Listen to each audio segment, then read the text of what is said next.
Kita tema ini ya, tema bulan ini akan bergerak ini ya di dalam apa itu pembicaraan tentang postmodernity ya, tema kontemporer gitu. Ini bahan yang saya nggak tahu lah saya ini apa ngomong kayak gini di tahun 2019. Misalnya saudara yang kasih tahu saya, bukan saya kasih tahu saudara. Saudara itu born di dalam zaman saudara, saudara sudah ngerti cara mikirnya saudara. Kita yang justru mesti belajar.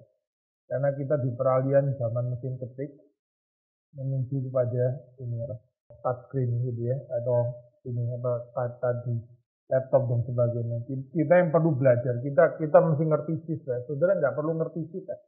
Saudara mungkin lebih perlu belajar modernisme kali daripada postmodernisme gitu. Dan kita by default sudah postmodernisme. Jadi saya nggak tahu ya tema ini saya baca di kurikulum ya bukan ya. Tapi ini apa ngomongin kayak gini, poinnya kemana itu? Dikasih tahu saya nggak kira-kira ekspektasinya saudara gitu. Ini seperti kayak saya itu perempuan, terus saya itu laki-laki dan saya bawa seminar apa artinya menjadi perempuan. Agak kebalik ya kayaknya gitu ya. Benar nggak sih? Ya kan? Orang saudara yang perempuan kok, bukan saudara yang harusnya kasih tahu saya perempuan tuh maunya apa gitu ya. Ya ini kira-kira perasaan saya gitu ya.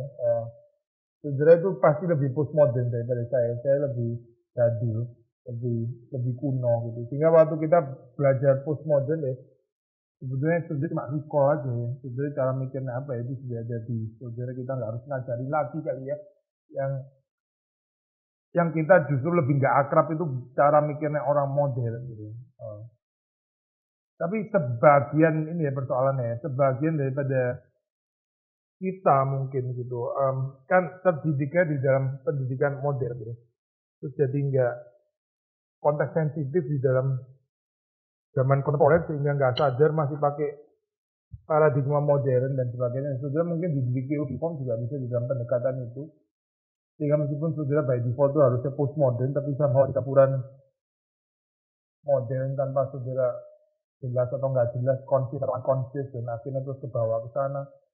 Akhirnya malah jadi lebih rumit lagi gitu. Apa yang seharusnya saudara sudah at home, ya kita tinggal selesaiin, tapi mesti muter lagi ngomongin tentang ini apa persoalan paradigm shift di dalam modern. Lalu dijawab lagi kita jadi postmodern, saudara sudah di sana sebetulnya. Baru kita ngomong lagi dengan pendekatan yang berbeda dan seterusnya dan seterusnya. Ya, jadi kita perlu banyak interaksi lah, tidak hanya gitu. Termasuk kalau saya keliru, menurut saudara, saya nggak gitu, kayaknya gitu, langsung koreksi aja gitu. Eh, Bicara tentang ini ya, apa postmodernitas atau postmodernisme itu kan memang sulit ya. Pertama karena ini satu istilah yang kita nggak bisa define dan juga nggak mau di define. Kalau sudah bisa di define itu sudah bukan postmodern lagi dan seterusnya gitu. Ya kita paling bandel cuma bisa bicara tentang trade, tentang apa itu trade ya. Semacam ciri-ciri gitu ya, mark atau apa gitu. Bukan bicara definisi gitu, karena definisi nggak cocok kalau diterapin di postmodernisme. Jadi kompleks ya, dan karena pluralitas yang susah untuk di mapping itu, kita nggak bisa bicara satu teori gitu atau satu gambaran postmodernisme itu sangat nggak mungkin karena kompleksitasnya gitu. Saya bisa membedakan dengan ini ya, dengan zaman modern gitu. Saya ada tulis artikel di, kita bisa search sendiri ya, kalau bisa masih nama saya gitu. Terus The Bible and Our Postmodern World di academia.edu, academia, academia.edu. Maksudnya sudah bisa baca sendiri gitu ntar di sana. Um, Tentang shift itu dan sebagainya, tentang keunikan dan sebagainya. Sedikit share bagian ini ya. Terakhir juga ada beberapa bacaan menarik tentang ini yang dikait sama postmodern ya. Tentang cara pikirnya orang milenial, ada artikel 5 things millennials are looking for in a church. Milenial tidak dua, 5 things they are looking for in your church.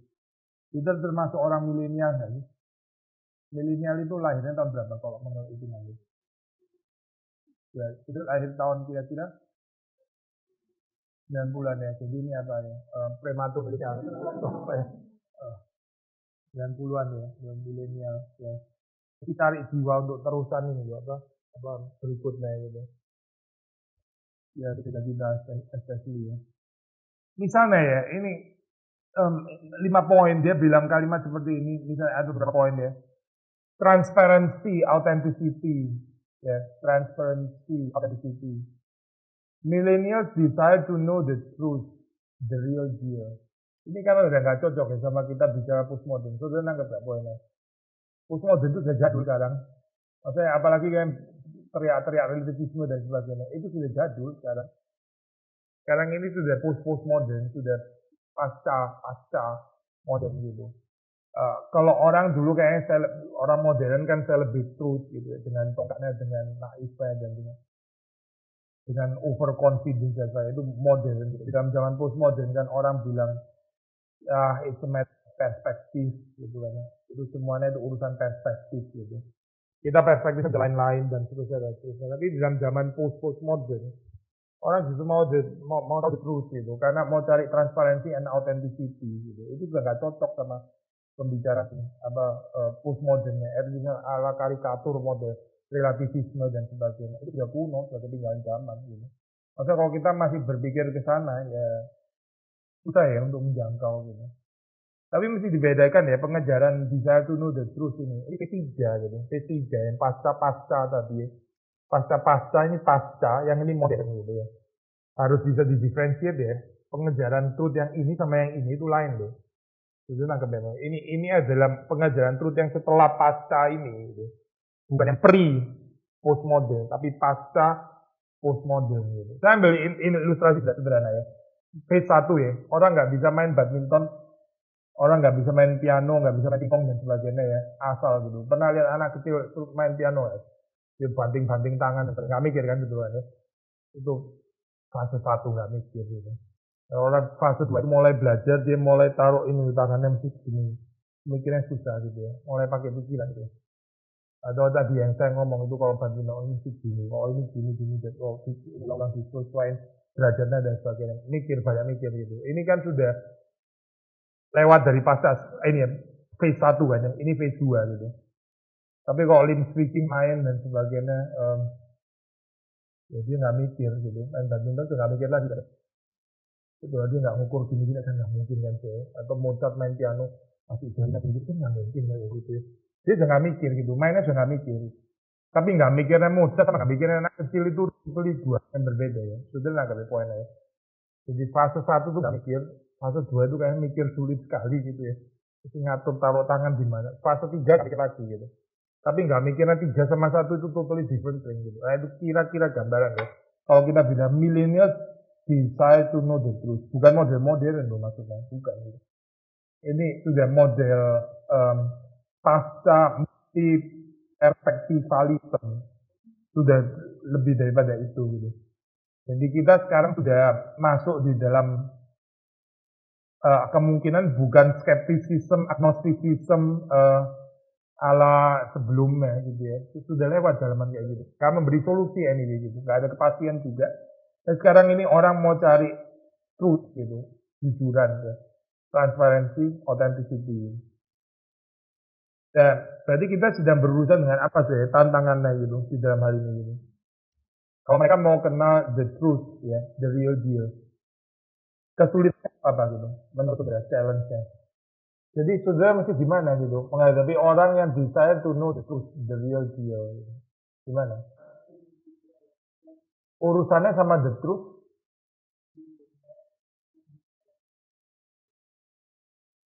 Enggak, gini loh. Gini. Kira-kira ya, millennials desire to, ini kan kata kuncinya kan transparency, authenticity. Saudara ngerti kan? Transparent, authentic gitu ya. Millennials desire to know the truth, the real deal. Maka bukan kira-kira arah pembicaraan kemana gitu. Jadi yang menjadi kesulitan apa gitu di dalam hal ini? Saudara generasi yang saya sudah pasti paling tua gitu ya. Saudara sudah agak tua dibandingkan milenial tadi kan. Saudara kan bilang, saudara 90-an betul ya. Mungkin ada juga yang 2000 di sini saya nggak tahu gitu. Tapi yang 2000 itu milenial. Mereka mau tahu the truth. Saudara bimbing mereka gimana gitu. Supaya mereka bisa tahu the truth itu gimana. Iya kita harus tahu terus duluan ya. Saudara cara pikirnya masih sangat modern ya ini tadi yang saya bilang gitu. Ini saudara itu by default harusnya orang modern, tapi karena dididiknya sama orang-orang modern, akhirnya sudah jadi modern.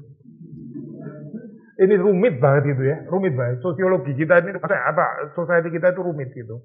Pendekatan sudah mesti belajar dan sebagainya, education dan sebagainya. Itu ini cara-cara modern gitu, paradigma modern. Kalau ini ya, kalau saudara modern ini ya, millennials desire to know the truth. Saudara mesti bagaimana? Saudara mesti transparan, gitu. Transparan. Saudara jadi orang yang terbuka gitu. Itu menyenangkan gitu. Tapi kalau kita jadi orang yang jaga image, saya ngerti kan maksudnya kan ya, idealism gitu ya. Saudara nggak bisa terbuka ya. Transparan tuh maksudnya transparan itu just sudah tampil apa adanya. Maksudnya termasuk bersama dengan kerentanan kita, kegagalan kita. Tapi bukan kegagalan tok ya. Lagi seneng ya share juga gitu loh. Jangan cuma share kegagalan.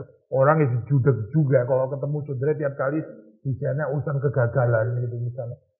Semuanya lah maksudnya. Whether kita sukses, berhasil ya, orang lain nggak harus gitu. Karena saudara juga ada ini aspek saudara transparan dengan kegagalan, dengan persoalan saudara gitu, nggak jaim dan sebagainya. Millennials desire to know the truth gitu. That is authentic. Ya. Maksudnya ekstrimnya itu munafik gitu. Saudara tahu munafikannya. Itu udah ekstrim lah munafik. Tapi saya pakai istilah jaim gitu ya. Itu jaim nggak sampai ke istilah munafik gitu kan ya. Tapi juga ke arah sana itu jaim dan sebagainya itu nggak menarik gitu dalam hal ini. Benar-benar nggak menarik gitu. Mereka mau tahu authenticity, termasuk kalau ada kesulitan ya kasih tahu kesulitannya gitu ya. Generasi milenial ini kan generasi yang orang-orang yang sudah sangat realistis itu dibanding sama orang yang sebelumnya gitu. Kalau orang di dalam zaman sebelumnya kan ya to change the world gitu kan ya, change the world. Kata sudah masih ada pikiran kayak gitu nggak? To change the world, we have to change Kelapa Gading man, change Kelapa Gading, change the world. Lu sudah nikah, lu baru tahu mau change TV channel aja nggak bisa. Berantem dulu sama istri gitu ya. Ini bukan pengalaman pribadi by the way kan. Karena saya jarang nonton TV channel dan istri saya terlalu nonton. Mengubah heal the world, make the world a better place ya. Keep on dreaming. You cannot heal even yourself gitu. Terus sendiri aja matinya muda gitu. Itu modern gitu. Zaman itu sudah lewat sebetulnya gitu. Kalau orang milenial itu realistis, kita mengubah TV channel itu lagi nggak bisa nih. Realistis kan ya, mengubah apa Gading gitu, mengubah Jakarta, mengubah yang porsinya kita aja, nggak usah mulu-mulu kayak gitu. Itu nggak jalan, nggak otentik akhirnya gitu. Nah, kita bisa melihat di dalam pengertian plus minus sih ya, di dalam pengertian yang plus ya itu tadi kita bilang lebih realistik. Perhaps lebih bisa dikerjakan, lebih livable, lebih doable. Tapi ya seperti kelemahannya jadi kayak kurang idealis, perhaps jadi cenderung agak pragmatis gitu ya, nggak ada ambisi itu low perhaps ya, saudara bisa bilang apa aja gitu. Sekarang kan milenial nggak mau cepet-cepet punya anak, kerja rumah kecil juga oke gitu ya, tinggal di apartemen, kok pun masih tinggal sama orang tua gitu kan ya.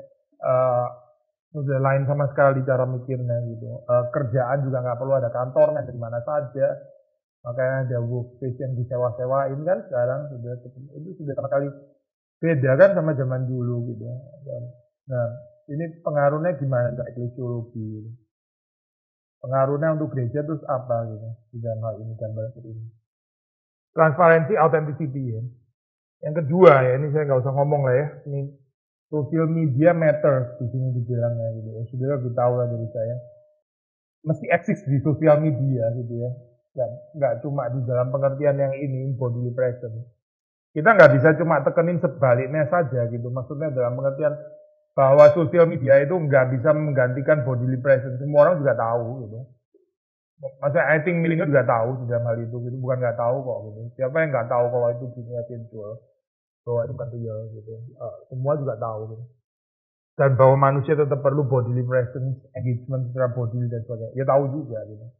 Tapi ini penekanan di dalam pengertian aspek kehadiran dalam dunia virtual itu penting gitu. Itu juga pelan-pelan jadi real maksudnya. Mentoring ya atau discipleship. Ya ini anyway prinsip Alkitab nggak mungkin akan jadi nggak relevan loh gitu. Mentoring itu penting gitu, mentoring discipleship dan sebagainya. Makanya ini ya kira ya, saya tuh berharap di gereja ini gitu ya, di gereja yang lain gitu. Misalnya ada organic small group itu harusnya jalan gitu. Itu kalau nggak jalan sih kalau saya bikin apa discipleship gitu. Discipleship itu nggak bisa kayak gini discipleship ini nggak bisa. Ini seminar PA gitu mungkin. Tapi kalau discipleship itu ya mesti seperti Yesus itu 12 ya, itu discipleship gitu. Dan di dalam 12 dia apa istilahnya ya, selek lagi 3 gitu kan ya. Itu discipleship gitu. 12 juga. Gak bisa discipleship 70 orang, gak bisa itu. 70 orang gimana mau discipleship ya. Mentoring 70 orang, ya nggak mungkin gitu. Hati-hati dengan ini ya, kecenderungan apa itu, kita seperti kayak punya banyak teman, tapi sebenarnya nggak benar ada yang deep gitu. Nggak ada yang benar-benar apa, close to us gitu. Kok angka Alkitab ya itu 12. Hopefully nggak ada yang bisa satu itu betray saudara gitu misalnya, langsung cari yang ke-12 itu kayak Matias saja langsung gitu, nggak usah ada Yudas-Yudasan. Jadi 12 gitu ya, ada orang menyelidiki secara sosiologis orang bisa berteman sampai maksimum ya, teman di dalam pengertian yang realistis itu ya perhaps kata 150 gitu, di dalam pengertian ini ya, bukan yang close banget of course, 150 gitu ya. Ya, tapi kita kan cenderung seperti kayak banyak ya di sini sana gitu, seperti kayak punya. Tapi sebetulnya kalau dilihat nggak tahu dalam gitu. Mentoring ya, discipleship, pengajaran, define opportunities to lead ya. Nah ini kita juga mesti ngomong ke diri sendiri ya, especially model gereja-gereja yang konvensional, perhaps kita termasuk di dalamnya gitu. Itu kalau nggak ada kemungkinan orang-orang yang baru itu termasuk saudara gitu ya untuk explore, untuk mulai ada ide atau apa gitu ya, itu bisa sulit ke depannya gitu. Tapi kita biasanya kan ekstrim ya, ekstrim gitu. Ekstrim terus diberikan kesempatan, terus kemudian diberikan kesempatan, ambil kesempatan, memimpin dan sebagainya, tapi terus kemudian nggak bisa dikasih tahu gitu. Satu ya, model satu ya. Model dua itu yang ini apa, docile apa ini, total obedience to the point of udah capek gitu lah, sudahlah percuma lah, kayak di ini kita nggak pernah akan, sudahlah ini mau kita ikut aja kan, itu yang work kayak gitu gitu, misalnya gitu ya, itu kan kekecewaan ya sebetulnya, udah resignasi gitu, sudah ikut sepenuhnya, sudah nggak mau ini lagi, sudah nggak kasih ide lagi, percuma gitu misalnya ya, sudah di dalam level pada fight gitu masyarakat, tapi sudah juga berusaha ikut juga gitu, docile, tahu docil, ketaatan ya, tapi sudah sebetulnya tertekan gitu, being selfless yang nggak ada gunanya, atau saudara mau mikir dan nggak bisa dikasih tahu gitu. Ini dua-duanya bukan Alkitab sebetulnya, dua-duanya itu bukan Alkitab. Kalau yang di Alkitab itu sudah diberi kesempatan untuk memimpin, tapi sudah juga boleh dikoreksi gitu. Itu matang ya sudah, itu matang gitu. Sudah dikasih kesempatan untuk pimpin, opportunity sulit, tapi sudah tetap ada murid gitu. Jadi murid boleh ditegur, boleh dikoreksi gitu. Tapi kalau kita nggak bisa ditegur ya, sensitif ditegur, begitu ditegur, sudah saya nggak mau ini lagi lah, percuma juga memimpin kayak gini juga, semua dianggap salah apa ya, ini sudah balik ke sini, antara ke sini, ke sini, ke sini, yang sini sama sini itu sebenarnya sama gitu. Nah, gue, yang sini itu sebenarnya juga sini sama gitu, karena kan nggak bisa dikoreksi tadi loh, nggak bisa nggak bisa dikasih tahu gitu ya. Ya harus kita bisa balance di dalam hal ini ya. Kita juga nggak mau jadi gereja yang ini ya, dimonopoli sama orang-orang kuno gitu ya, apa yang kalau boleh share sedikit di kita di ini sistem diaken kepengurusan ya, penatuan. Saya pikir ada spirit yang cukup ini ya, cukup apa itu sehat di dalam hal ini. Orang itu semuanya harap kalau bisa ada regenerasi gitu, itu sehat gitu.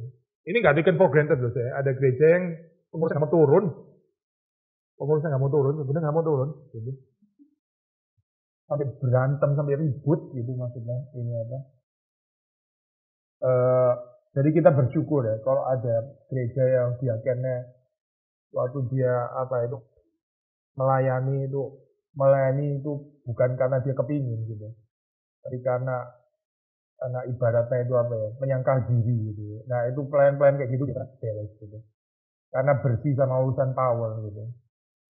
yang masuk karena mau urusan power itu biasanya sangat bermasalah gitu. Itu terbalik artinya ya. Yang kepingin jadi malah kita biasanya repot gitu kan. Justru nggak mau disuruh melayani nggak mau begitu dia pelayanannya bagus gitu. Ya. Yang kelima. Nah ini memang ada istilah ini ya. Want to make a difference. Millennials have a strong desire to be part of something bigger than themselves. They want to create change and positively impact the world around them. Ya. But in a realistic way gitu maksudnya. Kita mesti pikirin di dalam skala atau porsi yang doable itu apa sebetulnya gitu. Daripada mikir yang idealis akhirnya nggak kejadian gitu ya, cuma di dalam dunia mimpi gitu. Nanti akhirnya kita malah menipu diri gitu karena kita pikir kita sudah sukses padahal juga belum itu ya. Dan seterusnya. Nah ini want to make a difference dalam pengertian apa? Post modern kan udah beda gitu ya. Iya. Kalau yang post modern kan lebih relativism gitu. Ya, relativism actually juga some orang bilang itu sebenarnya bukan modern tapi itu modern sebenarnya. Tapi terusin dulu. Terus. Iya. Tapi terus yang sekarang yang post ini apakah nggak relativism juga gitu atau relativism with meaning juga gitu? Orang itu nggak bisa hidup tanpa meaning, itu kan pasti ya. Itu kan kesaksian Alkitab gitu. Makanya sekarang ketika kalimat itu good news kan. Waktu dikatakan millennials itu apa itu desire to know the truth gitu. Tapi yang pasti bukan model ini sih, bukan model cekak ala modern gitu. Yang overconfident, ya, satu perspektif dan sebagainya. Dan bisa terima gitu model kayak gini. Atau model fondasionalisme ya. Kalau kita bilang ini di dalam zaman modern itu fondasionalisme. Itu berarti dalam apologetik modern. Sama orang masih sangat ini ya, sangat apa itu? Sangat-sangat yakin dengan ini ya. Model apologetik fondasionalisme. Maksudnya gini loh. Ini bangunan yang orang pikirannya itu dianggap seperti kayak satu bangunan ya. Yang kokoh gitu ya. Terus di bawahnya kan ada fondasi. Lalu orang kejar gitu sampai ke fondasinya itu apa? Nah, fondasinya kalau sudah ketemu dibenturin sama Alkitab ya. Terus dia pikir ya overconfidently dengan geser fondasi itu semua bangunan ambruk gitu. Itu pendekatan kayak gitu. Di Alkitab aja sudah ngomong itu bukan satu-satunya gitu. Tapi masih ada orang yang pikir kayak gitu. Di sana ya. Misal contoh ini ya, misalnya New Age gitu ya, New Age ya kan berbagai macam ada praktek ini itu sampai meditasi transendental, apa pengobatan lah dan sebagainya, tenaga prana, whatever lah macam-macam gitu lah ya, temuan agama-agama dan sebagainya, apapun inilah fenomenanya gitu kan, coba ditarik sampai ke perita posisinya, itu satu New Age kan by the way kan ya, salah satu perita posisinya itu yang paling bawah kan panteisme. Maksudnya kekacauan nggak bisa membedakan antara creator and creature distinction. Gitu. Kalau orang reform bilang itu panteisme itu fondasinya gitu. Nggak bisa membedakan bahwa manusia itu bukan Allah, Allah itu bukan manusia. Allah itu pencipta, manusia itu ciptaan. Gitu. Lalu kita pikir, kita goyang fondasinya, kita tarik itu semuanya ambruk. Gitu. Kita gantikan dengan presupposisi Alkitab gitu ya. Creator creature distinction gitu. Ya boleh, itu di dalam tahun 80 mungkin kali ya, oke gitu. Atau pada tahun 60 kali. Gitu. Karena tahun 2019 gitu. Saudara goyang kayak gitu, saudara sudah tarik fondasinya, saudara kaget kok bangunannya nggak ambruk gitu. Kok mereka masih tetap di situ gitu. Kenapa? Ya, karena mereka pikirnya nggak fondasionalisme. Kita yang masih fondasionalisme, kita pikir orang lain juga harus fondasionalisme. Sebenarnya di dalam Alkitab ya, saya ambil contoh ya, misalnya ini ya. Bicara orang yang membangun di atas dua macam dasar. Sudah tahu kan itu ya. Satunya batu karang, satunya apa? Pasir gitu kan. Nah itu fondasionalisme betul gitu. Jadi dalam Alkitab ada fondasionalisme. Bukan fondasionalisme nggak ada ya, ada. Gitu. Tapi kalau sudah bicara tentang kerajaan Allah itu menjelaskan tentang kingdom of heaven. Itu pakai metafor ini loh, ragi dan apa? Adonan loh. Nah, Pak. Sudah tahu nggak bikin adonan gitu? Itu pakai fondasi dah. Fondasinya kue itu di sebelah mana? Pernah tahu nggak fondasinya kue di mana? Misalkan ya, sudah muka apa dulu kayak nyambung gitu. Sudah pernah makan lemper nggak ya? Saya tanya fondasi lemper di sebelah mana nih maksudnya? ayamnya atau bagian pinggir pojok kanan atau ujung es itu kok lemper kok ngomongin fondasi, orang gendeng kali itu. Lemper yang nggak ada fondasinya lah. Ini kan reality of a lemper gitu misalnya. Terus juga kayak coba fondasinya di mana? Di mana fondasi lemper? Lemper nggak fondasi gitu. Kalau bangunan ini saudara ngomong fondasi ya itu tepat. Ini ada fondasinya benar gitu. Kok lemper? Fondasi di mana? Nggak ada fondasinya lemper itu. Ngomong apa sih? Yang kita mau bilang adalah nggak semua itu dijelaskan pakai model perintah posisi, fondasionalisme. Itu orang-orang yang terlalu yakin dengan satu pendekatan bisa menyelesaikan semua. Nah akhirnya banyak hal nggak jalan. Yang paling kasihan tuh gak ada temennya lama-lama gitu, gak ada temennya, gak ketemu ngomong sama. Akhirnya orang juga males ngomong sama orang kayak gitu. Dia orang ada kelimpahan kayak gini, bolak-balik ngomong satu itu terus ya sudah lu ngomong sendiri aja lah. Karena nggak nyambung juga gitu. Nah ini model-model ini ya, apologetik, penginjilan, memperkenalkan iman Kristus dan sebagainya. Fondasional itu saya percaya bukan sepenuhnya mati, nggak harus mati juga ya. Sebagian masih bisa dipakai gitu, karena di dalam reality memang ada hal yang ada fondasinya gitu. Tapi nggak semua ada fondasinya gitu, nggak semua reality itu diapproach dengan model fondasionalis di dalam hal ini ya. Jadi gimana ya? Misalnya contoh tadi, ini cuma contoh doang ya maksudnya contoh. Kalau New Age ya, itu sudah pelajari dong New Age, apa yang mereka kerja? Mereka mau pantheism gitu. Mereka mau mysticism gitu. Terus di dalam Alkitab apa yang kira-kira bisa atraktif untuk orang-orang kebutuhan seperti itu? Kenapa New Age itu bisa marak misalnya dalam hal ini gitu? Kenapa menurut saudara salah satunya? Karena orang sudah capek sama dunia yang cenderung rasionalistik gitu. Misalnya ya, kayak semuanya itu terlalu sekuler, garing gitu. Jadi orang cari a touch of transcendental. Nah, itu kan kekristenan sangat menjanjikan ya untuk ini sebetulnya ya, atau transcendental. Kenapa nggak presenting itu gitu? Daripada kita teriak-teriak hanya teriak-teriak creator, creature, distinction dan sebagainya. Lu orang confused antara Allah dan manusia, muter ke situ lagi gitu. Setiap kali paper selalu ditulis pada akhirnya mereka ini tidak bisa karena mereka tidak menerima Alkitab sebagai wahyu Allah. Mau paper apapun jawabannya itu sih. Mau ateisme lah, mau New Age lah, mau apa, mau post-liberal itu apa karena mereka itu tidak menerima Alkitab sebagai wahyu Allah. Muter ke situ terus loh.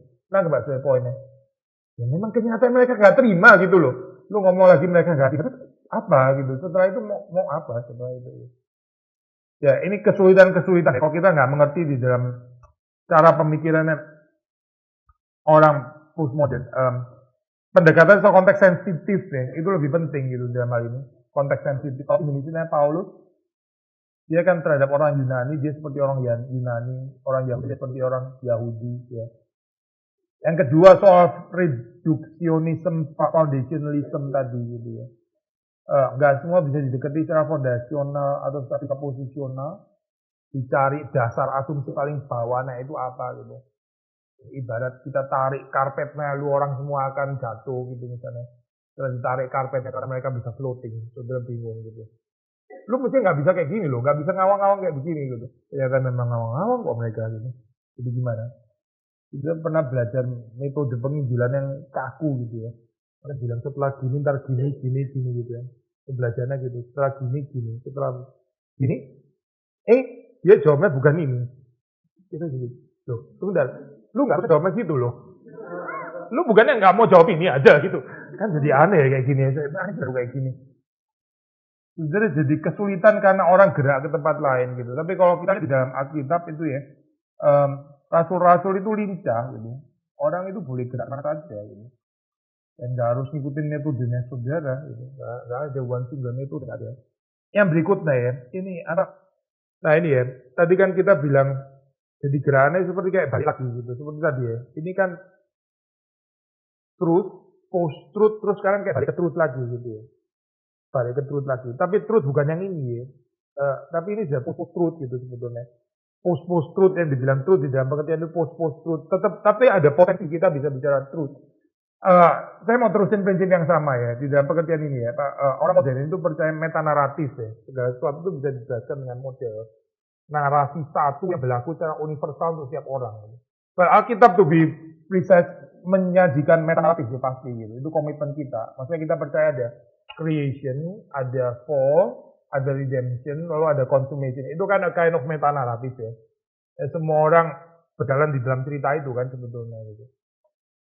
Cuma gini saya, ini di dalam zaman postmodern kan nggak bisa diterima gitu. Ini dianggap seperti kayak narasi barat di sana ya. Itu narasi kolonialisme gitu. Kamu mau menjajah saya, kamu pakai model kayak gitu. Kamu imposing your story to my little story, dan itu orang keberatan. Jika orang lebih suka dengan narasi-narasi kecil gitu. Apa yang menurut kamu cocok ya it's good for you. Menurut saya sih saya punya cerita saya sendiri gitu. Ini tipikal di dalam dialog atau ini ya even debate dengan, saudara nggak bisa debate dengan orang yang betul-betul postmodern, nggak bisa gitu. Saudara nggak mungkin bisa debate sama mereka gitu. Kita cuma bisa debate sama orang modern actually gitu. Apalagi yang sampai mau emosi-emosi, itu tipikal sangat modern sebetulnya gitu. Orang postmodern itu nggak bisa emosi gitu. Saudara mau nggak setuju sama dia seperti apa, dia akan menganggap it's good for you, I'm happy for you. It's good for you gitu, I'm happy for you. Itu udah tanah, oke dong, lu mau percaya? Oh enggak, saya ceritanya lain gitu. Tapi your kind of story very interesting to me gitu. Sudah bilang interesting ya, atraktif, interesting. Tapi begitu ditanya, oke dong, ikut Yesus dong. Bentar, saya ada cerita saya gitu maksudnya. Kesal juga, akhirnya saudara yang emosi gitu. Dia nggak bakal pernah emosi gitu. Itu true postmodern nggak bakal pernah emosi. Dia bisa menghargai pendapat yang berbeda-beda, nggak berusaha imposing dia punya perspektif di dalam saudara gitu ya. Jadi gimana sih menarik orang kayak begini? Mesti highly persuasif kan ya. Mesti highly persuasif gitu. Kita pasti nggak bisa model kolonialis gitu. Kalau sudah lihat di dalam ini ya, debatnya orang-orang reform sometimes di sosial media itu caranya masih model kayak gitu. Gimana ya, ketinggalan 30 tahun gitu. Bukan kita nggak percaya terus lagi, bukan loh. Tapi model kayak gitu ya. Modelnya sudah nggak mungkin menarik gitu. Itu dia lu ngomong aja terus gitu. Silakan ngomong terus. Saya juga bisa baca, udah lu dengan story lu dan saya dengan story saya gitu. Makin marah-marah, lebih nggak menarik lagi narasinya. Lebih nggak menarik lagi dan narasinya. Siapa yang mau jadi orang menjalankan narasi yang akhirnya bawa orang pada orang emosian, baper gitu maksudnya. Jadi orang reform karena orang reform baper gitu misalnya. Gitu. Mana menarik tuh. Tapi terus gimana setelah ini? Kan sekali lagi ya, meta narasi, terus ini jadi little narasi gitu ya, cerita-cerita kecil gitu. Orang Jawa punya mitosnya sendiri, orang Batak punya mitosnya sendiri, orang apalagi gitu, orang Madura punya mitosnya sendiri. Masing-masing punya narasi sendiri gitu ya. Kita hidup dalam berbagai macam narasi dan itu sepertinya kayak dirayakan gitu. Mau nggak mau sih, pasti terjadi persaingan narasi. Ini pendekatannya post liberal. Akan terjadi persaingan narasi pasti gitu. Nah, sekarang gimana secara attractively menyajikan bahwa narasi Kristen itu adalah narasi yang paling work gitu, yang paling layak untuk dihidupi gitu, yang paling atraktif, yang paling meaningful, ya. Yang paling menjanjikan untuk ini, apa itu, menjelaskan semua realita yang ada gitu. Bukan cuma tentang kebenaran teologi dan sebagainya, tapi juga culture, teknologi, ya, ekonomi, musik, painting dan sebagainya. Jadi Singapura ini saya beberapa waktu lalu diskusi sama satu jemaat yang kayaknya mulai atak dengan ateisme sekarang gitu. Setelah baca buku-buku historical Jesus, orang liberal dia jadi goyang dan dia jadi convince sama ateisme gitu. Dia masih datang ke gereja gitu. Saya ngobrol-ngobrol sama dia. Kita nggak baca pakai pendekatan ini ya, modern yang kolonialis kayak gitu ya. Nyahlah apa keraguan-raguan dan sebagainya, lu setan lu dan sebagainya. Ya sudahlah, good luck to you lah kalau sudah model seperti itu dan sebagainya. Termasuk dengan rasional argumen yang ridiculing other gitu ya. Gak bisa jalan saya, model kayak gini juga gak bisa jalan. Sudah mau nggak mau mesti mengakui. Ya. Pandangan Kristen itu cuma mau adil sekarang gitu. Ya antara lain ya ada pakai si ateisme gitu. Boleh saja gitu. Cuma akhirnya saya tantang dia gitu. Lu ateis oke. Manusia. Jadi manusia apa? Kalau kita kan image of God gitu. Manusia a better monkey menurut orang ateis. Itu lebih beautiful gitu gambaran orang ini gitu. Nah biasanya, kalau kita konsepnya kan image of God itu. Mereka bilang manusia itu just a better, more complicated monkey gitu. Karena itu menurut lu lebih menarik ya menghidupi manusia kayak gitu. Terus saya tantang, oke ateisme, presuposisi ateisme lah misalnya gitu ya. Gimana jelasin ateisme itu? Gimana lu mau jelasin keindahan lukisan pakai ateisme itu gimana? Kaitannya gimana integrasinya? Banyak hal nggak bisa dijelasin loh pakai ateisme gitu. Singkat cerita tuh nggak menarik sebetulnya gitu. Ya paling nggak ngajak dia mikir gitu ya. Memang kekristenan juga punya bagian gelap ya gitu. Karena dosa ya, bukan karena cerita narasi Kristen sih kita percaya gitu. Kayak VOC datang ke Indonesia bahwa ini bendera Kristen. Tapi akhirnya terus kemudian dikuasai oleh greed, keserakahan dan seterusnya, cinta uang. Akhirnya bukan Kristen kan sebetulnya. Unfortunately mereka bawa bendera Kristen gitu. Ya, akhirnya bikin orang sakit hati. Jadi saya lihat kayak narasi Kristen itu narasi yang nggak beres gitu. Itu bukan narasi Kristen nggak beres gitu. Tapi pengaruh dosa yang terus kemudian memutarbalikkan narasi Kristen jadi narasi Kristen kan sebetulnya gitu. Semua orang kecewa dengan ini ya, dengan kekristenan dan bukti Kristen. Dia mau cari jalan ateisme. Ya, coba aja gitu dengan ateisme. Katakanlah dengan konsep ada ateisme ya. Bisa menjelaskan banyak hal nggak gitu dari sudut itu. Ateisme dan teknologi gitu misalnya ya. Ateisme dan sains gitu misalnya. Tadi Sitong kan pernah sharing gitu ya. Justru kekristenan itu sangat banyak sains. Karena apa? Karena misalnya ya, ada kepercayaan yang ini nih nggak boleh di-touch gitu ya. Karena ini sesuatu yang sakral, nggak boleh dimakan gitu misalnya. Nggak bisa di-observe dong tadi itu ya, di bagian itu. Jadi kalau di dalam agama yang ada di dunia, ada ciptaan yang di-elevate sampai ke ini, apa gitu. Jadi ini nggak boleh diselidiki dong tadi. Itu tentang ya maksudnya ya. Karena ini kayak dewa gitu, nggak boleh gitu, nggak boleh di-touch. Gitu. Kalau kekristenan kan lihat ini ciptaan Tuhan. And therefore saya boleh otak atik gitu. Kan saya crown of creation. Dia mesti tetap berhati-hati supaya nggak jatuh di dalam dosa, apa namanya, eksploitasi, penghancuran dan sebagainya. Itu ini ya, bukan narasi Kristen ini. Tapi itu persoalan yang lain lagi gitu.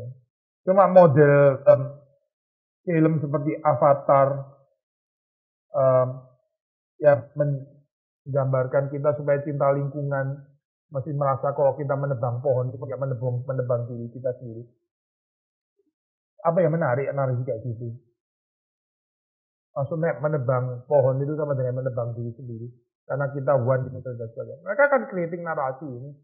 Terus kemudian coba menghidupinya secara ekologi gitu misalnya. Dampak ekologi gitu. Jalan Kristen apa terhadap ekologi gitu. Nah ini saya persaingannya terjadi di sini. Gitu. Kalau kita gagal presenting dan menghibur sama presenting ya. Presenting itu one thing, living the narasi gitu. Kalau kita gagal ya sudah lah.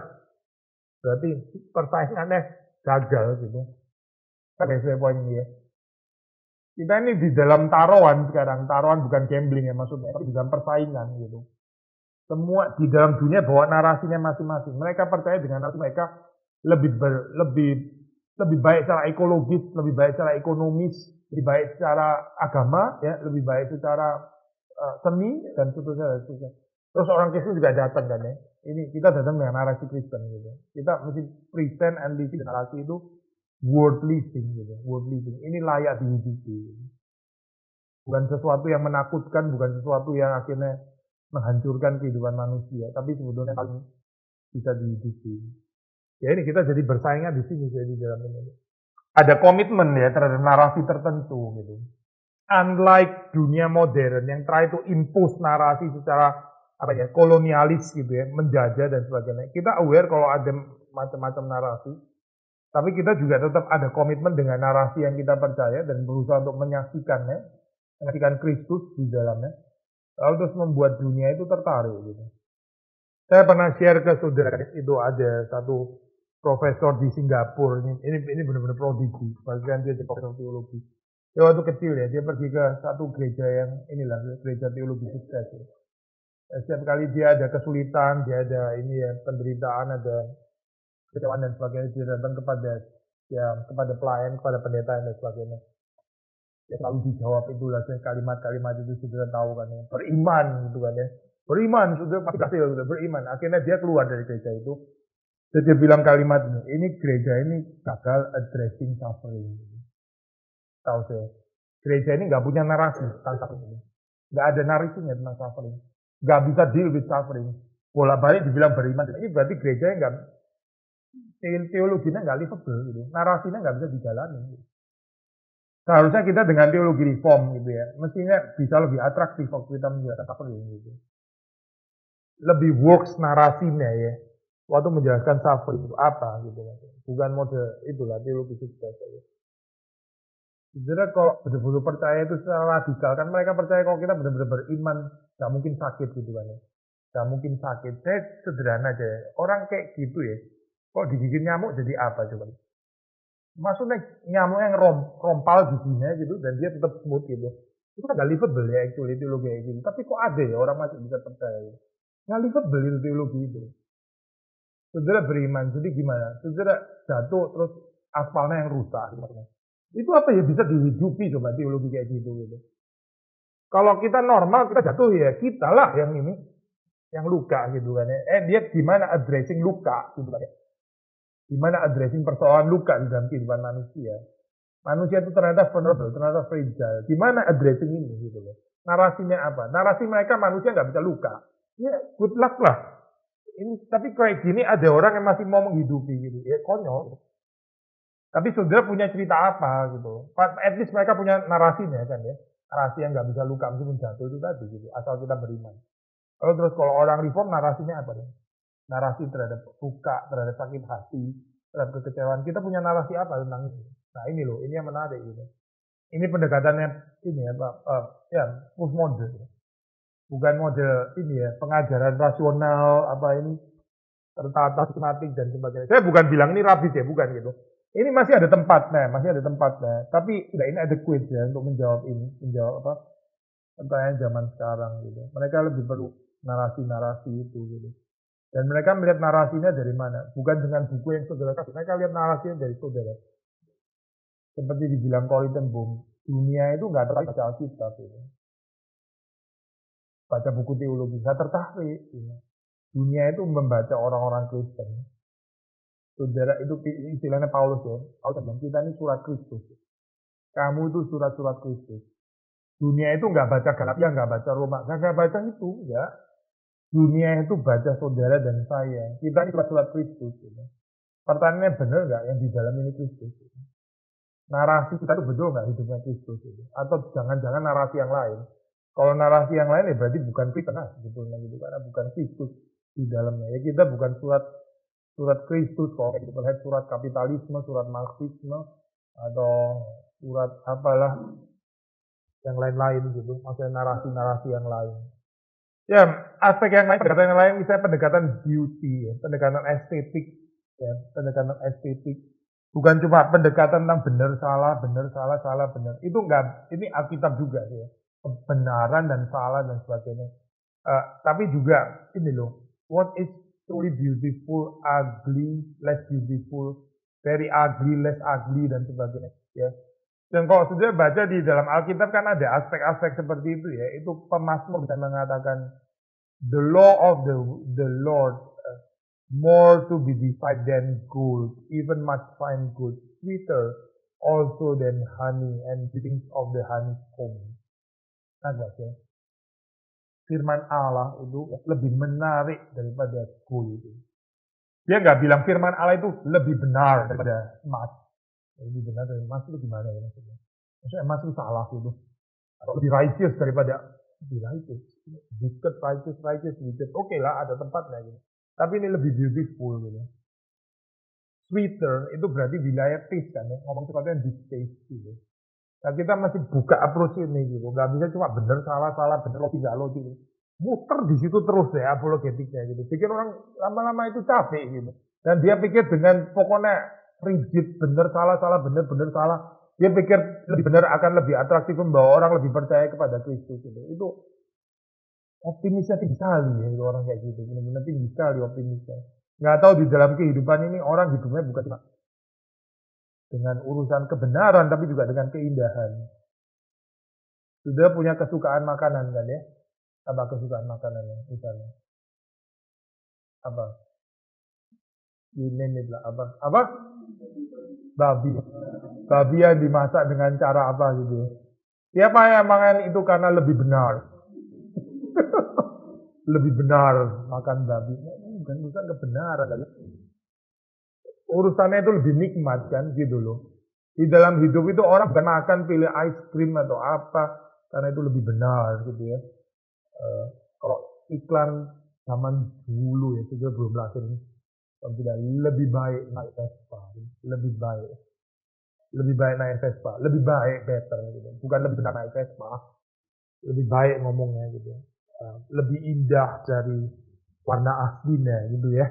Bukan lebih benar daripada warna aslinya, lebih indah dan seterusnya. Itu apa iklan-iklan jadul ya. Jadi aspek ini kalau kita bisa gali ya, present beautifully, the beauty itself itu, yang relate to Christ of course itu.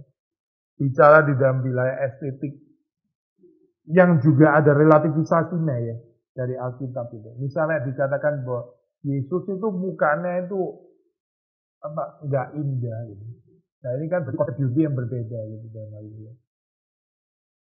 Kalau urusan beauty secara appearance gitu, Yesus itu mukanya itu buruk gitu, menurut Alkitab. Nah ini kalau saya lanjutin ya, di dalam reform teologi itu ada perbedaan dengan ini ya, dengan Katolisisme. Katolisisme itu sangat optimis. Beauty, experience of beauty, itu membawa kepada Tuhan gitu. Sudah bisa ngikutin poin ini ya. Ini tipikal Katolik, beauty membawa kepada Tuhan gitu. Kalau kita dari reform ya, kita bilang beauty membawa kepada Tuhan. Memang bisa, betul. Sudah bisa lihat keindahan alam. Sudah bersyukur pada Tuhan. Bisa dong. Sudah dengar musiknya Bach. Sudah jadi lebih berdoa. Memang bisa, betul kan ya? Tapi coba perhatiin ya, kemungkinan yang lainnya. Itu dealing with beauty, terus masuk kepada idolatry. Menjadikan beauty itu jadi Tuhan. Bisa loh, bisa. Saudara makan enak, itu kan something yang beautiful gitu ya, urusan estetika taste. Saudara nggak bisa berhenti makan, alias rakus, addicted dan sebagainya. Bisa dong, kalau saudara makan enak langsung pasti menuju kepada Tuhan. Nggak tentu, beauty itu justru karena punya ini ya, kedekatan dengan Tuhan gitu. Seperti kebenaran nggak punya kedekatan dengan Tuhan. Juga potensi jadi berhala sebetulnya. Gitu. Menggantikan posisinya Tuhan. Gitu. Itu satu. Kedua, orang nggak harus kepada Tuhan itu melalui beauty gitu. Bisa melalui ugly juga. Gitu. Dari ugly itu orang tahu ada beauty is missing di sini. Dan di situ terus mendapatkannya pada Tuhan. Sama seperti kita bilang, kita bisa di dalam keadaan kaya, kecukupan, terus kita bersyukur kepada Tuhan. Bisa dong. Ya. Tapi orang kaya kan bisa jatuh dalam berhala kan. Memberhalakan kekayaan gitu. Ada nggak orang yang nggak kaya miskin justru malah cari Tuhan? Bukan ada, banyak ya sebetulnya kan, betul kan? Jadi di sini pemutlaan beauty gitu ya sebagai beauty terus Tuhan itu terlalu cekak, gitu, terlalu short, gitu, terlalu cepat. Nah ini wilayah yang kita bisa gali dan di dalam apa konteks postmodernitas ini ya menarik gitu daripada presenting logical coherent perdebatan yang sudah membuktikan ini lebih rasional, lebih. Saya nggak mau buang ini sama sekali. Ini juga aspek penting gitu. Tapi bagian itu kurang limpah gitu somehow gitu. Karena di dalam Alkitab sudah lebih daripada sekedar analitik atau logical aspek ya. Kita perlu dapat itu kan sepatu yang pink atau Tosca muda itu. Ya. Jadi apa sih? Pink atau Tosca muda? Gak ada apa deh. Ya. Orang itu ada otak kanan, ada otak kiri gitu. Ada yang otak kanan, ada yang otak kiri. Katana gitu. Intinya adalah kalau saudara bisa limpah ya kita bisa menjangkau lebih banyak orang gitu. Mereka yang cuma pokoknya logical coherent putar di situ terus itu ya udah lah. Cuma dapat orang di otak kiri gitu. Duduknya sebelah kiri. Oke, bahan saya sampai di sini sudah jam 6:30. Sudah ada tambahan nggak? Ternyata pertanyaan atau apa? Golongan manusia itu memiliki narasi-narasinya sendiri dan tidak boleh diganggu oleh narasi yang lain. masing-masing punya, apakah bisa dibilang bahwa mereka berusaha untuk menjadi hakim atas dirinya sendiri, dan kemudian ketika orang Kristen mau datang dengan satu narasi bahwa metanarasi kami adalah Allah datang untuk mencari orang yang tersisih, terbuang, yang merasa tidak adil, gitu. Yang merasa tidak diperlakukan dengan adil. Karena kan di dalam metanarasi budaya itu kan pasti ada orang-orang yang merasa tersingkir gitu. Iya. Apakah kita bisa approach dengan itu? Iya, tapi kita bener nggak sih kita bisa doing that gitu? Maksudnya gini ya, ini agak sedikit sinis ya. Ngomong presenting itu one thing ya. Kita benar-benar melakukan itu tuh bisa jadi hal yang lain ya gitu. Kita datang, saya akan memeluk orang-orang marginal. Atau kita masuk Ya. dulu dengan narasi kecil di dalam metanarasi keseluruhan. Pendekatan masuk ke orang marginal gitu ya. Kita datang ke orang marginal gitu. Gimana coba? Kalau dengan garam dan terang narasi bagian itu kan bisa untuk Saya menjembatani. jawab agak sedikit ini, gitu ya. Ini apa? Kita itu bisa datang dengan semangat heroik, gitu kan. Akhirnya balik lagi kolonialisme lagi gitu. Orang nolong orang itu posisinya di atas atau di bawah? Di atas kan ya? Saya kasih uang dari atas gitu. Kamu orang marginal, ini kolonialisme gitu sebetulnya. Bisa kita sadar, itu kolonialisme sebenarnya. Kolonialisme yang lebih baik lah, memang bukan memeras sih, bukan. Gitu. Tapi saudara di atas, itu di situ orang yang kasihan gitu. Saudara yang orang kayanya di sini beggar, betul kan ya? Nah, kompleksitasnya gitu. Jadi gimana dong? Ayo dong, yang lain. Kan ini kan tema orang marginal, memang ada pengalaman injustice dan sebagainya gitu. Terus gimana gitu? Saudara apa katanya? Saudara datang dengan naik kuda gitu ya. Mana yang mengalami unjust gitu ya? Saya mau tolong kamu gitu ya. Saya orang powerful ini gitu misalnya. Ya, orang yang sakit hati sudah takut duluan, sudah datangnya pakai kuda kayak gitu. Dan tameng dan sebagainya gitu ya. Saudara, gimana dong? Ini kan hidup hari ya gitu. Susah ya, kalau kita sendiri kita nggak ada pengalaman life gitu. Sudah datang menolong orang marginal, ya susah loh sebenarnya. Jangan-jangan kita ketemu sama mereka anggap kita yang marginal. Sudah siap nggak dengan itu? Nah, saya ngomong apa ya? Sudah kan siap, saya ini orang kota, saya mau menolong orang desa gitu. Bisa nggak ya? Ada ketongkaan terselubungnya nggak sadar ya. Begitu sampai kepada mereka, kayaknya lu deh yang desa, saya yang lebih. Saudara tahu ada cerita itu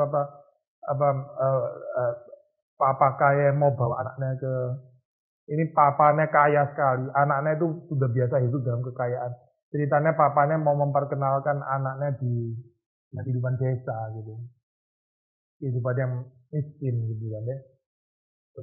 Ada meme orang bikin berapa tahun lalu atau 2 tahun lalu, setelah dibawa sana gitu ya, tinggal berapa hari itu pulang balik lagi. Papanya tanya, oke, son, what did you learn gitu? Lu belajar apa gitu? Maksudnya papanya itu pikir dia, iya. Nah ini hidup di sini beruntung loh. Orang-orang di desa itu susah kan gitu ya. Anaknya jawab apa? Pak, kita di sini cuma punya kolam, laut. Kita ini kalau ada perayaan apa-apa keluarga yang mau datang itu susah banget, nggak pernah bisa. Mereka itu satu kampung semuanya keluarga. Ya Pak, ini cerita model-model kayak gitulah semuanya jawabannya aja. Pak, saya realize kita ini very poor ternyata dibanding saya. Itu balik ceritanya. Nah kalau saya, saya orang kota mau menolong orang desa. Mana yang marginal dan sebagainya. Sudah sampai sana, lu deh yang marginal. Let me help you. Sudah bisa kaget loh dapat reaksi kayak gitu. Ini termasuk di dalam postmodernity pembalian kayak begini gitu. Tapi kalau saudara masih modern dari atas turun ke bawah dan sebagainya, masih very modern gitu. Masih belum mengerti postmodern itu gimana. Model surprise kayak gini ini yang bikin kita kaget gitu kan ya. Ternyata sebenarnya siapa yang marginal gitu. Ini seperti kayak di dalam cerita ini loh The Good Samaritan gitu kan. Yesus kan tanya. Kan dia bilang gitu kan, siapakah sesamaku manusia? Sudah tahu kan cerita itu kan ya. Siapakah sesamaku manusia? Ini model sudah siap mengasihi ini. The subject, the loving subject. Now, who is the object gitu ya, yang saya bisa kasih? Orang-orang marginal mana gitu misalnya. Jadi Yesus datang dengan cerita postmodern. Tak. Terus sampai pertanyaan terakhir, menurut kamu siapa yang ini sesama manusia? Dibalik kan ceritanya, objek-objek kan dibalik itu sama Yesus. Gitu. Sudah tahu kan cerita itu by the way kan ya? Kan dia, siapakah sesamaku manusia? Gitu. Sesama manusia di dalam pertanyaannya scribes itu posisinya di objek gitu. Dia dalam posisi subjek yang sudah sangat ngasih orang-orang yang ini tapi ternyata waktu Yesus tanya siapa di situ yang sesama manusia. Sesama manusia itu bukan objek yang kamu cari-cari gitu maksudnya. Bukan sesama manusia. Sesama manusia itu dia yang mengasihi, itu sesama manusia namanya. Are you a good neighbor to your neighbor? Gitu. Apakah kamu itu tetangga? Nah, semuanya. Dia kan sebenarnya, siapakah tetanggaku gitu kan ya? Siapakah tetanggaku gitu? Yesus balik tanya, kamu itu tetangga bukan gitu. Kamu itu sendiri tetangga gitu. Jangan terus lihat diri kita sendiri. Gitu. Jadi kalau reform kita punya komplit, siapa yang mau belajar sama kita? Ayo, gitu ya. Saya mau ngajarin ini dan sebagainya masih kayak gitu. Masih di zaman modern dong berarti gitu. Kompleksitasnya gitu. Yesus by the way waktu dia inkarnasi dari atas ke bawah, dia bukan kayak gitu loh, bukan gitu. Dia lebih bawah daripada mereka gitu. Dia tempatnya lebih bawah daripada mereka. Dia startingnya dari point very low gitu. Bukan dari atas dengan naik T-Rex gitu ya. T-Rex itu semuanya mundur gitu ya. Siapa yang mau diselamatkan di sini gitu? Itu bukan itu yang kita kenal bukan gitu. Dia saking lone sampai orang itu nggak tahu bahwa ini adalah Allah sudah ke dalam dunia gitu. Ya itu. Nah cerita yang kayak gini yang menarik dalam postmodern. Ada lagi yang mau tambahin? Saya melihat antara modern sama postmodern lebih ke identity dan transformation, Pak. Jadi kalau misalnya modern, kita gereja kan banyak dipengaruhi juga oleh modern, rasionalitas kita, uniformity, membentuk identitas, membentuk kubu gitu. Iya. Cuma kalau misalnya pendekatan itu mungkin belakangan seperti yang Bapak bilang tadi, ternyata orang bertobat atau orang dipengaruhi nggak cuma rasionya, tapi lebih ke mungkin hatinya atau feelingnya atau sesuatu yang lebih personal bagi dia. Gitu. Cuma dalam konteks kita sekarang, misalnya kekristenan kita sekarang, kalau misalnya itu masuk, mungkin kebahayaannya bisa merusak identity dan uniformity dari misalnya kesamaan doktrin atau bangunan doktrin yang nggak harus. Kalau dibilang bisa ya bisa, semuanya ya bisa gitu. Tapi saya nggak lihat itu sebagai satu necessity yang nggak bisa dihindari gitu ya. Maksudnya nggak harus forcing ke arah sana gitu. Saya bisa tampil fleksibel, ngerti orang lain tanpa harus saya kehilangan identitas precisely seperti Yesus. Waktu dia jadi manusia kan, dan dia jadi manusia sejati ya. Benar-benar jadi manusia. Dia nggak pernah kehilangan kealahan, never. Dia still ada the beloved son of God. Itu dia nggak pernah confused tentang itu. Gitu. Why should we gitu. Kalau dia nggak confused tentang identitasnya, dan why should we juga confused sama identitas kita. Itu bukan sesuatu polarisasi yang kita mesti pikir dengan either or gitu ya. Either lu solidaritas atau confirming your own identity dan bikin kubu dan gak, itu bukan sesuatu yang either or gitu. Justru kalau kita terlalu memelihara ini ya Pak, takut memelihara identity kita berarti kan masih belum selesai urusan identity kayak gini. Yesus itu mulai pelayanannya dengan mulai dengan kejelasan klaritas identitas. Baru setelah itu dia mulai pelayanan kan. Inilah aku yang kukasih kepadanya. Sudah selesai, sudah beres. Kalau pinjam istilah modern, dia sudah selesai dengan dirinya. Gitu. Coba kalau dia masih belum selesai sama identitasnya. Setan ngomong, jika engkau anak Allah. Sebenarnya, jika? Lu gak percaya saya anak Allah. Ini belum selesai sama dirinya. Terus dia benar-benar demonstrasiin gitu ya. Tuh kan, memang kan gua anak Allah. Itu konyol ceritanya gitu. Berarti dia belum selesai urusan identitas. Gitu. Banyak gereja belum selesai urusan identitas ini. Bagaimana mau melayani? Yesus itu identitasnya beres di depan, itu beres, sudah selesai, makanya dia bisa pelayanan. Waktu setan bilang, jika engkau anak, gak menarik kalimat itu jika. Lu mau jika lah, mau kalau, seandainya, dan semuanya terserah. Gitu ya. Ya jelas gua anak Allah, itu sudah clear and very clear gitu. Sekarang saya mau apa, bukan untuk membuktikan saya jika, gak menarik, your jika gak menarik. Gitu. Baru bisa fokus gitu. Tapi betul, kita setuju kalau gereja keep ini ya, confirming dia punya identity alias masih seeking and try to find, ya susah gitu. Gimana mau terjun ke masyarakat ini? Sendiri tidak jelas ya siapa gitu. Maksudnya waktu mikirin ini, jadi apakah misalnya ada gereja yang social gospel gitu, gereja yang narasinya itu Marxism, terus yang ikut turun ke jalan, ikut turun ke jalan untuk orang-orang Freeport misalnya, itu aksi Kamisan. Nah itu mereka menawarkan narasi itu gitu, dan yang mereka rangkul ya orang-orang ateisme dan orang kiri gitu kan. Nah apakah kemudian berarti itu dilihatnya sebagai reduksi dari firman Tuhan atau itu menawarkan satu narasi yang ya itu tadi yang masalah. Kita percaya di dalam Alkitab ada narasi itu ya, yang sepertinya mirip dengan agenda kiri itu, tanpa harus menjadi Marxisme gitu maksudnya. Cuma kepedulian sosial dan sebagainya itu kan memang di dalam Alkitab ya. Iya, itu kan Mika, Amos dan sebagainya itu kan ngomongin social justice yang nggak bisa dipisahkan dengan ibadah gitu kan. Maksudnya dalam Alkitab sendiri itu ada tanggung jawab itu gitu. Ya perhaps dengan kehadiran orang kayak gitu bikin kita introspeksi gitu ya. Kalau kita terlalu ibadah teosentrik dan nggak ada kepedulian sosialnya, kayaknya nggak cocoknya sama Alkitab gitu. Nggak cocok sama Alkitab. Terlepas dari Republikan atau Demokrat gitu kan ya. Ya kita Alkitab aja lah, Alkitab ada atau enggak. Kalau Alkitab ada kita mesti lakukan kan. Mereka ya, saya nggak tahu lah, mereka diurus oleh Tuhan lah ya. Saya juga nggak berasa di dalam posisi mesti tulis paper tentang profilnya mereka itu apa gitu. Kita bikin profil kita aja lah gitu. Kita ini di mana sih posisinya gitu? Are we doing the biblical things atau enggak? Kita ini sudah benar atau kurang on the right track atau gimana? Itu kali yang penting ya. Mereka ya sudah mungkin bisa jadi cermin kita gitu. Saya nggak tertarik sih ngurusin mereka posisi itu berarti Tuhan. Kerumitannya kan Tuhan yang tahu ya sampai dalam hatinya, motivasinya. Saya kan nggak di dalam kekuatan untuk itu gitu. Tapi saudara dan saya di dalam kekuasaan untuk lihat diri kita sampai dalam itu kita ada. Karena kita bisa lihat diri kita sendiri. Kita nggak bisa lihat orang lain itu. How Marxis dan sebagainya. Itu Tuhan yang urus lah kita itu. Tapi kita waktu melihat fenomena kayak gitu ya, kita bisa lihat Alkitab. Kita ada perintah tentang keadilan sosial gitu kan. Maksudnya ini apa, kepedulian sosial yang harusnya jenjang untuk autism juga gitu. Jadi less judgmental gitu kalau bisa gitu. Bukan saya jadi skeptis, nggak berani menilai, bukan itu.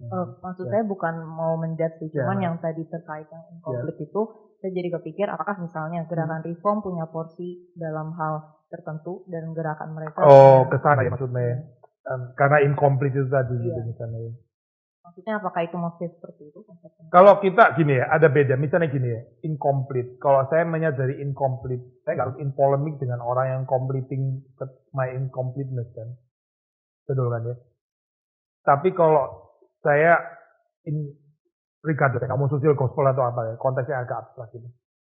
Kalau saya bilang saya incomplete, gereja kita incomplete dan itu di-completed by gereja lain. Gereja lain mengkomplit dengan pastor yang lain nggak ada kita. Kita nggak harusnya serang mereka dong harusnya. Kalau saya serang mereka, saya nggak mengakui bahwa saya incomplete. Saya berarti bilang ini pastor liar gitu. Yang seharusnya nggak ada di dalam kekristenan gitu dong tadi. Dong ya kira. Atau pastor itu nggak perlu ada. Maksudnya kita bisa cek kan dari Alkitab gitu. Alkitab ada nggak ini aspek itu? Tanpa harus jadi Marxis of course gitu ya.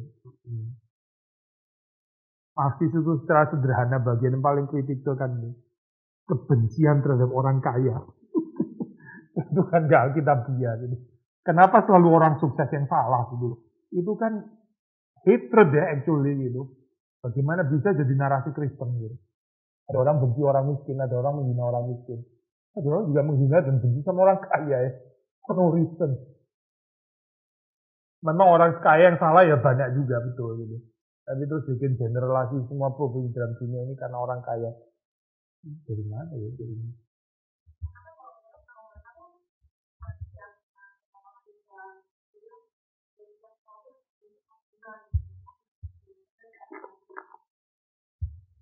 Gini loh, kita bisa masuk ke model principle atau structured pluralism gitu, bukan chaotic pluralism ya, maksudnya itu juga pakai lain gitu. Principle pluralism, misalnya salah satu contoh ya, orang Islam ortodoks itu punya bahasanya mereka sendiri waktu menjelaskan Allah Tritunggal, yang kalau kita judge dari perspektif teologi Barat, ya nggak ketemu gitu maksudnya, nggak ketemu. Mereka bicara kesatuan Allah. Kita teologi barat, kesatuan Allah itu substans gitu. Allah itu satu, substansnya satu, keilahiannya itu satu, kemahatauannya, kemahaberadaannya itu satu. Dan atribut ilahi ini ya, yang satu ini ya, di-share oleh 3 pribadi. Maksudnya pribadi pertama, Bapa, itu mengambil keseluruhan esensi ilahi, pribadi kedua juga mengambil keseluruhan esensi ilahi, pribadi ketiga mengambil keseluruhan esensi ilahi. Jadi dalam pikiran barat itu ya, kita mesti bedain antara substance and person gitu. Substance-nya satu, person-nya 3. Yang satu itu adalah substance, dan substance ini dimiliki oleh ketiga pribadi secara sempurna. Setiap pribadi memiliki keseluruhan, nangkep ya poinnya. Substansi ilahi itu satu, 3 pribadi gitu kan ya. Jadi ada pembedaan antara substansi dengan pribadi gitu. Cara pikirnya Eastern Orthodox adalah divine substance itu ada pada Bapa gitu, pada the person of the Father. Allah itu satu, the Father itu satu gitu. God is one, itu the Father maksudnya gitu. Lalu anak itu eternally generated, dilahirkan kekal ya, kekal. Gak pernah ada waktu di mana cuma ada Bapak, gak ada anak, itu gak pernah gitu.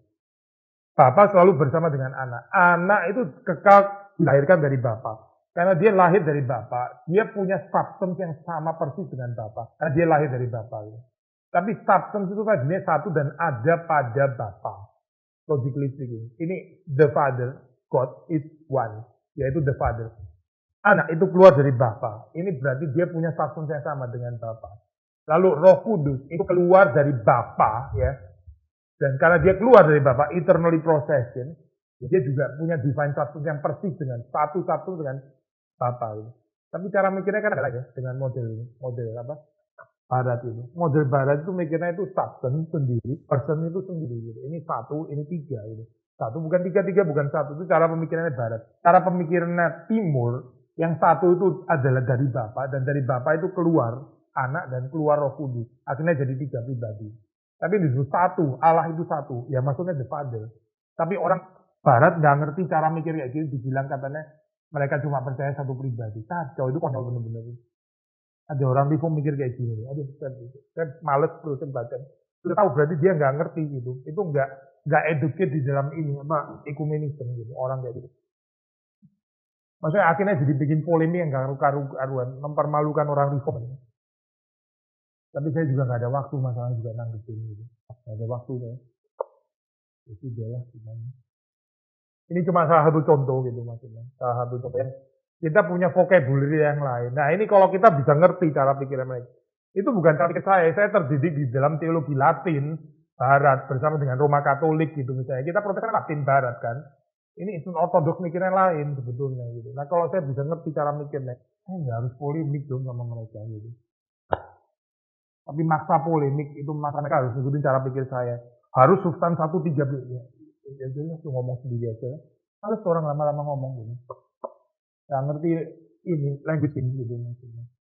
Sebenarnya banyak hal itu bisa diselesaikan kalau kita sabar mendengar. Saya nggak mengatakan bisa diselesaikan deh.